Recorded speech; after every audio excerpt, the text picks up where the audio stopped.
23 साल हो गए झारखंड राज्य अलग हुए। 24वें साल में हम लोग आ चुके हैं। आज यही इलाका था जहां गुरुजी डिसम गुरु शिबू सोरेन के अगुवाई में, उनके नेतृत्व में झारखंड अलग आंदोलन की लड़ाई लड़ी गई। आप शायद जानते होंगे, गुरुजी भले यहां से आंदोलन के लिए लड़ाई लड़े थे, लेकिन उनका गांव यहां नहीं था। उनका गांव हमारे उधर था। बोकारो जिला को पार करके रामगढ़ आता है, वहां एक छोटा सा गोला नाम का प्रखंड है, वहीं पर गुरुजी का गांव है। और गुरुजी का भेंट हुआ उस समय विनोद बिहारी महतो से। तो विनोद बिहारी महतो वकील थे और गुरुजी को उन्होंने दिशा निर्देश दिया, गुरुजी को ज्ञान दिया और उनको कहा कि आप अपने लोगों के बीच जाइए, समस्याएं उनको सुनिए। और तब गुरुजी दुमका क्षेत्र में संथाल परगना के क्षेत्र में आंदोलन किए, महाजनों से लड़े, सूदखोरों से लड़े और तमाम कुरीतियों से लड़ते हुए एक नए झारखंड का निर्माण किया गया। लेकिन आज गुरुजी का आदर सब कोई करता है, पूरा झारखंड करता है, पूरा भारत करता है। लेकिन आज गुरुजी के विचार उनके घर में ही नहीं रहे। आज देखिए, उनकी एक पुतोहू कल्पना सोरेन जेएमएम की तरफ से है और उनकी एक पुतोहू सीता सोरेन बीजेपी की तरफ से है। उनका भाई बसंत सोरेन एक तरफ है। तो आज कहीं न कहीं केवल और केवल गुरुजी जैसा झारखंड चाहते थे। गुरुजी झारखंड चाहते थे आदिवासी का भला हो। गुरुजी झारखंड चाहते थे आदिवासी बच्चे बढ़िया से पढ़े, देश विदेश दुनिया में जाके अपना नाम कमाए, आदिवासी का भाषा, संस्कृति, परंपरा, उनका जल, जमीन, जंगल बचा रहे, ऐसा चाहते थे गुरुजी। लेकिन आज क्या हो रहा है? आज जो झारखंड मुक्ति मोर्चा है, आज वो केवल और केवल अपना परिवार का भला चाहता है। आज आपके बच्चों का भला नहीं चाहता है। वो कभी बसंत सोरेन को मंत्री बनाना चाहता है, कभी कल्पना सोरेन को मुख्यमंत्री बनाना चाहता है, लेकिन आपके परिवार के बच्चों का भला नहीं चाहता। आज इसीलिए आज हमें लगता है कि संथाल समाज के बीच से नए नेता बन के आए। जैसे आज लता टुडू दीदी आई हैं, ऐसे बहुत सारे नौजवानों को आगे आना होगा। आप नौजवानों को सोचना होगा। आप ही बताइए, आज क्या परिस्थिति है? आज हमारे गांव को छीना जा रहा है, आज हमारे जंगल उजाड़े जा रहे हैं, पारसनाथ पहाड़ भी संकट में है। सुने थे ना, उसमें हम ही पहला आंदोलन किए थे। जब पारसनाथ पहाड़ का मैटर आया था, पहला आंदोलन और आवाज हम बुलंद किए थे कि पारसनाथ पहाड़ में मरांग गुरु भी रहते हैं, इसीलिए आप सभी की आस्था का सम्मान कीजिए, लेकिन मरांग गुरु का अपमान आप नहीं कर सकते हैं। ये पारसनाथ किसी एक समुदाय का नहीं है। तो इसीलिए आज कहीं न कहीं जो वर्तमान की सरकारें हैं, जो वर्तमान के नेता हैं, चाहे बीजेपी वाले रहकर, बीजेपी तो चाहती ही नहीं है कि जंगल बचे, गांव बचे। वो सारा चीज अडानी को दे देना चाहती है, वो सारा चीज उद्योगपतियों को दे देना चाहती है। लेकिन यहाँ जेएमएम जो जंगल जमीन की सरकार है, आज वो केवल और केवल परिवार की सरकार बन के रह गई है। इसीलिए आज आदिवासी समाज के बीच से नए नेतृत्व आने होंगे। इनको ये बताना होगा कि आदिवासी वोट किसी परिवार की बपोती नहीं है। जो आदिवासी के समस्त समाज के बारे में सोचेगा, सभी के कल्याण के बारे में सोचेगा, आदिवासी समाज उसी के साथ जाएगा। चाहे वो दमयंती मुंडा दीदी रहे, चाहे बेबी लता टुडू दीदी रहे, जो आदिवासी के बारे में सोचेगा, आदिवासी भी अपना वोट उसी को देगा। वो किसी एक परिवार की बपोती बनके नहीं रहेगा। क्या नौजवान, आप ही बताइए, यदि अगर वास्तव में झारखंड मुक्ति मोर्चा आदिवासी का हितैषी है, तो बसंत सोरेन को मंत्री क्यों बनाना?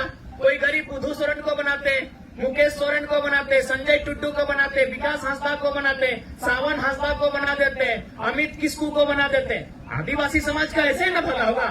अब आज बसंत सोरेन मंत्री है, कल्पना सोरेन मुख्यमंत्री की दावेदारी कर रही है, तो कल उनका बेटा बेटी भी करेगा।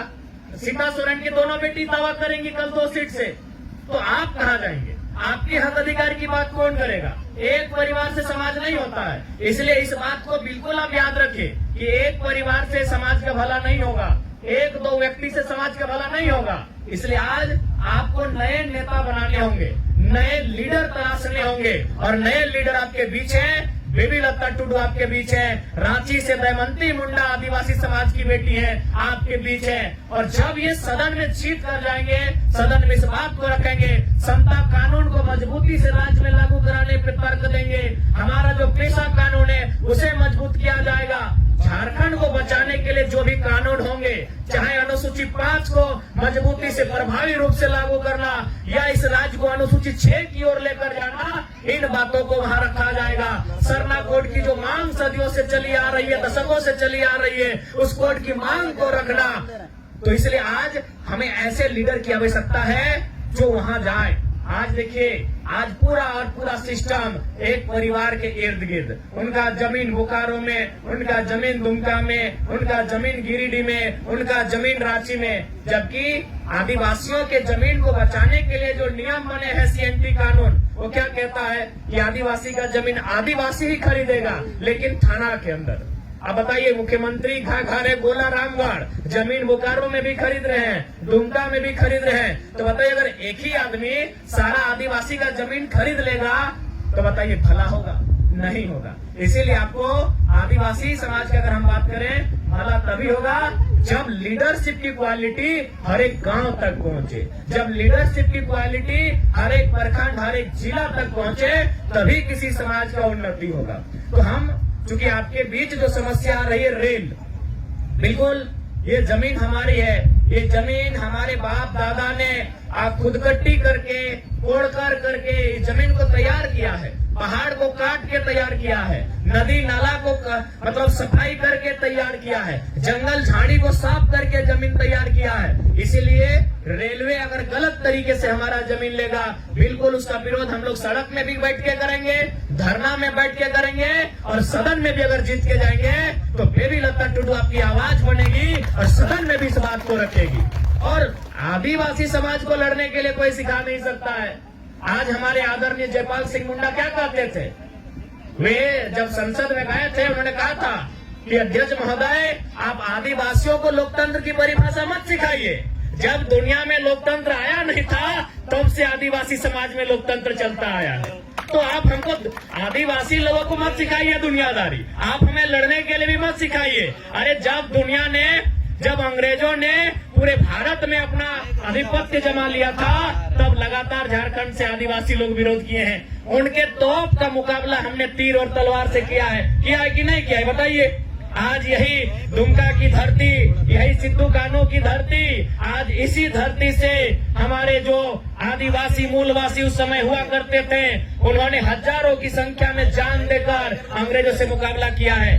तो इसलिए रेल आए चाहे कोयला आए, आदिवासियों का इतिहास लड़ने का रहा है। हमारा इतिहास अपने अधिकार के लिए लड़ने का रहा है। हम किसी से पीछे नहीं हटेंगे। अरे उतना तो छोड़िए, बिरसा तो लड़े ही लड़े, सिद्धू कान्हू लड़े ही लड़े हैं। एक इस देश में गांधी हुआ करते थे। अरे गांधी आधा धोती पहन के और लाठी से अंग्रेजों से लड़ गए, तो हम किसी से कम नहीं है। इस बात को केवल याद रखिएगा। ये गांधी का देश है। एगो लाठी, गांधी बाबा एगो लाठी लेके अंग्रेज से लड़ गए। अंग्रेज के पास बड़ा बड़ा बंदूक था, अंग्रेज के पास इतना बड़ा बड़ा बम था, अंग्रेज के पास इतना बड़ा बड़ा तोप था, और गांधी बाबा एगो लाठी लेके लड़ गए। तो हम लोग किसी से कमजोर नहीं है। बस हम लोग हिम्मत कीजिएगा कि ये जमीन, ये जंगल, ये पहाड़, ये गांव, ये खेत, ये खलिहान, ये सरकार की नहीं है, वो हमारी है। सरकार कब बना है बताइए तो?